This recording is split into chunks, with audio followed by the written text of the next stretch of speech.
बताएंगे मुझे कि वो है क्या। सबसे पहले अंकों को आप जानते हैं? है ना, संख्याएं जो होती हैं हमारी उनके बारे में जानते हैं। लेकिन आज हमें जानना है कि जब किसी अंक का, है ना, या किसी संख्या का उसकी स्थिति के अनुसार, उसकी जगह के अनुसार जब उसकी वैल्यू या उसका मान चेंज होता है, बदलता है, तब हम उसे क्या कहते हैं? स्थानीय मान। क्या कहते हैं? स्थानीय मान। हाँ जी, तो आज हम स्थानीय मान के बारे में पढ़ने जा रहे हैं। ठीक है, तो सबसे पहले हम जानेंगे स्थानीय मान हम निकालते कैसे, संख्याओं को हम पढ़ते कैसे। तो देखिए, इसके लिए एक TLM तैयार किया हुआ है और इस TLM की मदद से हम सीखेंगे कि स्थानीय मान को हम इजीली कैसे निकाल सकते हैं, सरलता से। ठीक है, तो यहाँ पर ये देखिए, एक संख्या लिखी हुई है यहाँ पे और एक लिखी हुई है यहाँ पे। ये दो संख्याएं हैं। अब ये हमने एक खिड़की बनाई है, इसमें से हम कैसे सीखेंगे? सबसे पहले ये क्या है?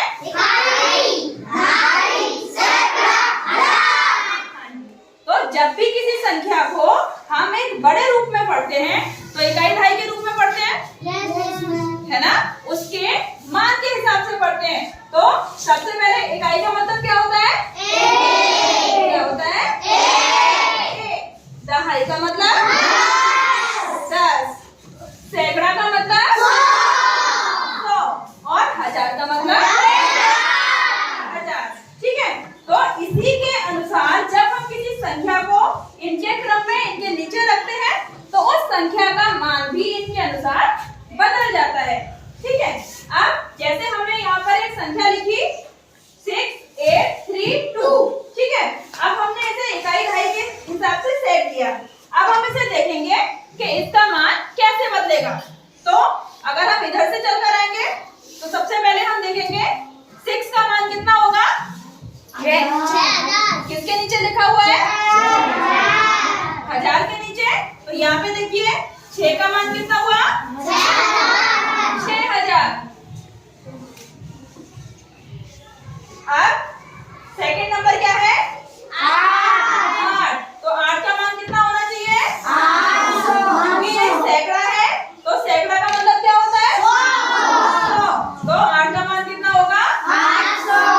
800। तो हम ये देखिए, अभी 6 का मान यहाँ से हटाएंगे तब हमारा निकल के आएगा 800। 8 का मान ये देखिए, अभी 8 का मान कितना है? 800। क्योंकि 8 क्या है? सैकड़ा। अभी 3 क्या है?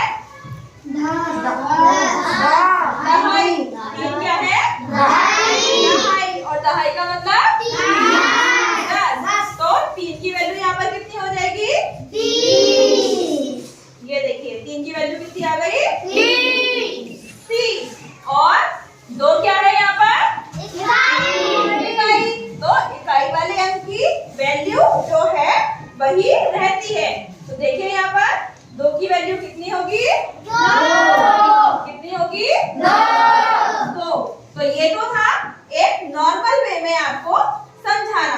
ठीक है, अब हम बोर्ड की मदद से थोड़ा सा समझेंगे कि स्थानीय मान को हम और इजी कैसे निकाल सकते हैं। हालांकि ये तरीका बहुत अच्छा है, इससे बच्चे जल्दी से सीख सकते हैं। चलिए, तो अब मैं इसकी दूसरी संख्या को यहाँ पर लूंगी।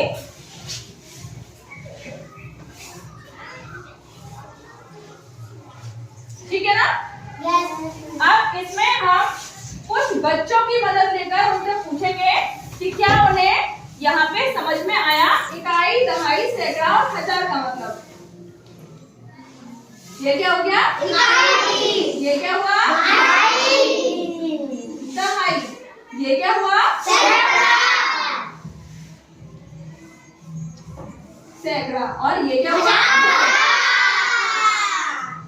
हजार। अब किसी एक बच्चे को बुलाएंगे और उससे वैल्यू पूछेंगे। सौम्या, उठ कर आओ। चलिए, तो आप बताएंगी यहाँ पर 3 की वैल्यू क्या होगी? 3 का मान क्या होगा यहाँ पर? थोड़ा जोर से बोलो। 300। सही बता रही है? Yes ma'am. 300 क्यों होगा? क्योंकि ये सैकड़ा वाली संख्या है ना। सैकड़ा का मान 100 होता है, तो 3 का मान कितना हो गया? 300। Very good.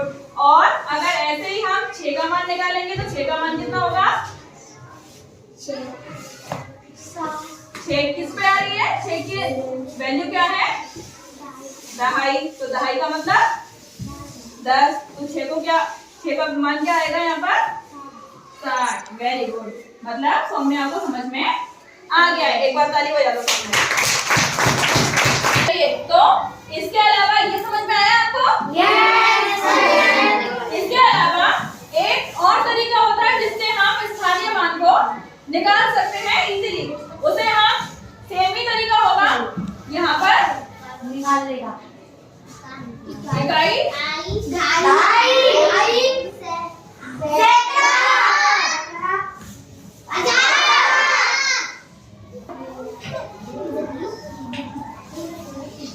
देखिए, तो यहाँ पे हमने एक संख्या लिखी है ना 5839।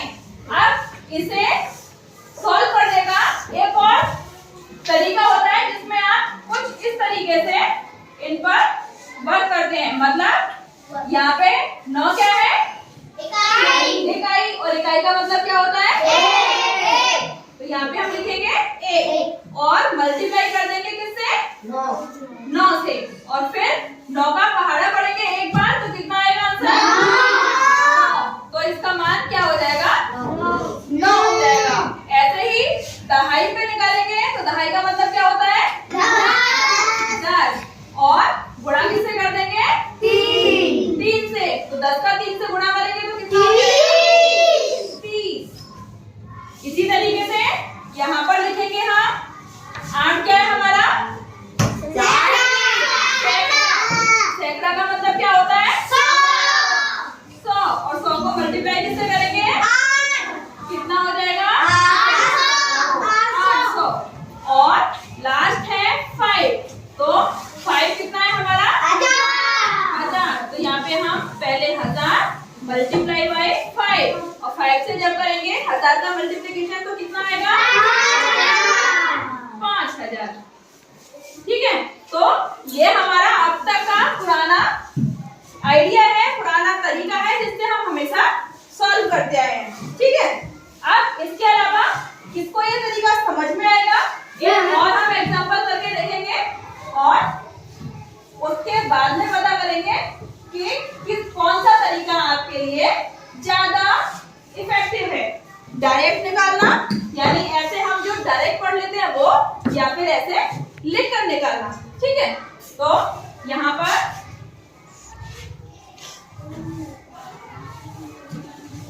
अब इस संख्या को हम डायरेक्ट भी पढ़ सकते हैं। चलिए किसी एक बच्चे को बुलाते हैं घर में। हाँ जी। तो आप मुझे इस संख्या को इस पैटर्न में सॉल्व करके दिखा सकते हैं?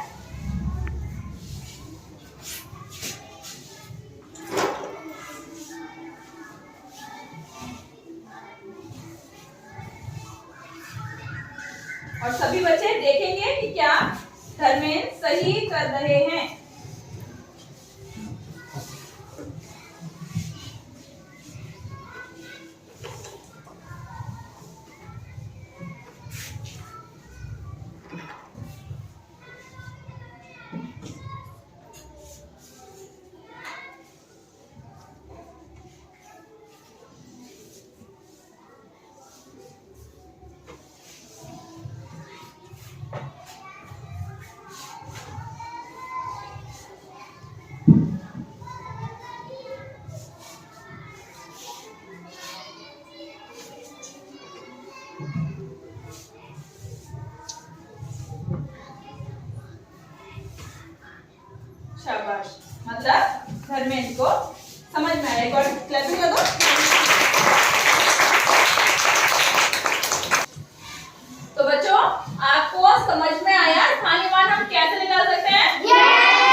यहाँ से पढ़िए।